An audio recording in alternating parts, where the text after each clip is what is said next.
چې تاسو ته یو ډول ډېر خوندور فیرني پاخه کړم. فیرني مې ډېر پاخه کړې. تاسې که د ما ویډیوګانې تعقیبوئ او ویبینئ نو فکر کوم 2-3 ډوله فیرني به وي. نو نن یو بل ډول فیرني پخوم او تاسو راسره اوسئ. شاید ډېر هم خوښ شي. ډېر خوندور، ډېر ښه فیرني دی. نو د دې فیرني لپاره څه شی پکار دي؟ 2 ګیلاسه شیدې مې ورته راخیستې دي. دلته تاسې وینئ یوه ډکه قاشقه د چای خوړلو، البته هم وانیل. دلته وانیل پوډر، وانیل دا رقم قطیانو کې دلته په اروپا کې شنه قطیان دي، پې لیکلي دي وانیل، چې دا په کیک و کلچو کې استعمالیږي. دا مې ورته راخیستې دي، یوه قاشقه ډکه د چای خوړلو. په دې کې مې هم ورته راخیستې دي کانفلور. کانفلور مې 2 ډکې قاشقې د ډوډۍ خوړلو. کانفلور وړه خو پوهېږئ چې د جوارو وړه دي او داسې ده، هغه موږ وطن کې ورته د فیرني پوډر څه وایو. او 2 قاشقې ډکې د ډوډۍ خوړلو دي دا، البته دا مې ورته راخیستې. او دلته هم توریارې بله د بورې نه شروع کړمه. 2 ډوله بوره مې راخیستې. دا هم سپینه بوره ده، 2 قاشقې هوارې داسې د ډوډۍ خوړلو. او دې نه علاوه چې ده دلته ته ودرېږه، دا هم توره بوره. توره بوره هم ورته پکار ده چې دا مې ورته 4 قاشقې د ډوډۍ خوړلو راخیستې ده. لیدونکو زه تاسو ته د دې تورې بورې اول وایم.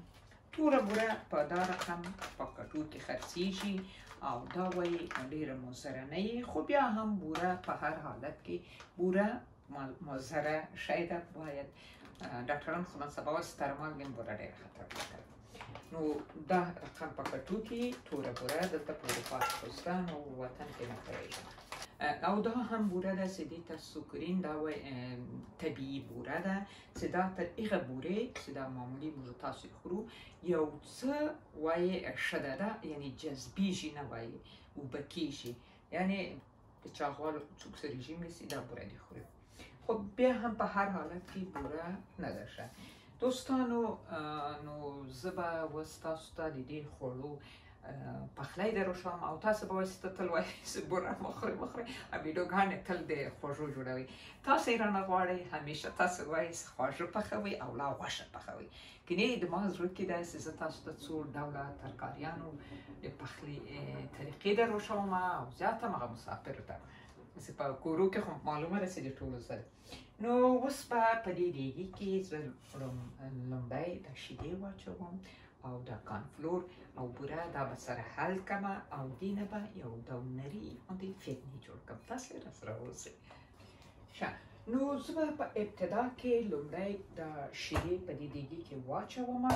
شیدې او کانفلور او بوره به سره ګډې کړم، دا به پاخه کړمه، یو ډول نري فیرني به ترېنه جوړه کړم.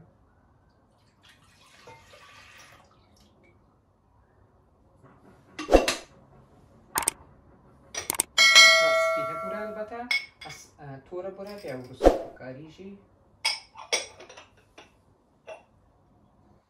او دا هم کانفلور 2 غټې قاشقې دي. ښه، دا نو باید اول حل کړم، بیا دې وچېږدم چې لږ وتېږي. زه به داسې کړمه چې دا کمره به لومړی لږ رانږدې کړم. په ابتدا کې به دا کانفلور اول په دې دیګي کې زه لږ څه حل کړم چې حل شي.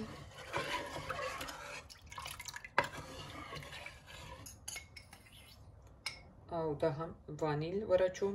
وانیل که د سره مایع می کیږي او که پوډر می، مقصد وانیل ور واچوم.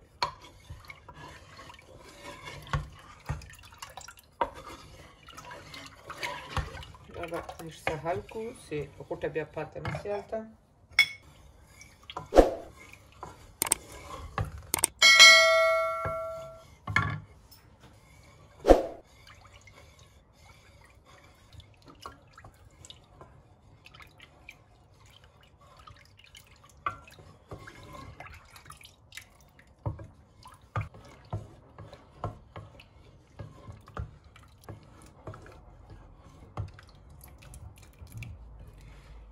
دا د وینې سې اتې ټینګ سو غورې مړ کومه چون دا مقل ګرم ده او نور اتې تیار سو ګورې فرني په شکل سو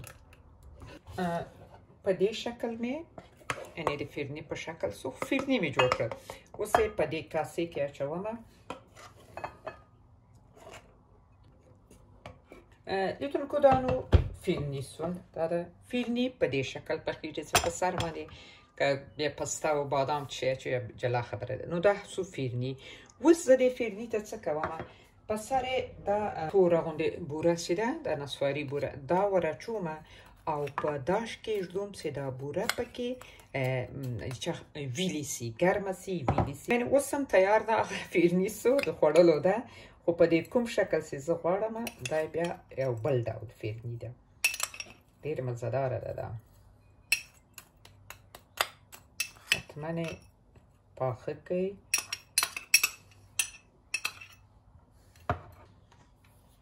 اوس یې په داش کې ږدم چې بوره یې سره سي دې سره یې په داش کې نه ږدومه داسې په قالب کې کېږدومه په دې رقم او دا قالب اوس په داش کې ږدم چې بوره یې حد سي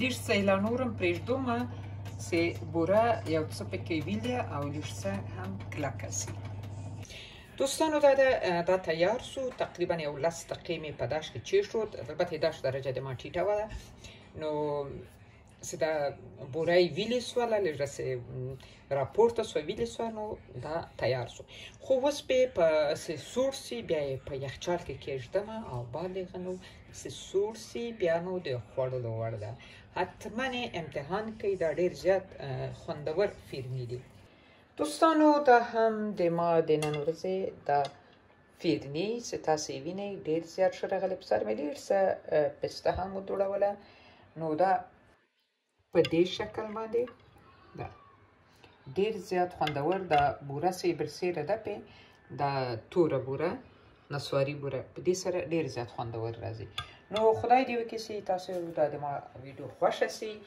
او وینئ پاخه یې کړئ او ویډیو د سره هیله کوم چې شیر یې کړئ لایک او سبسکرایب مه هېروئ که تاسې پکې تکړه اوسئ نو زه به هم کوشش کوم چې ویډیو زر جوړې کړم نو تر بیا مو په الله پاچا سپارم روغ جوړ سلامت اوسئ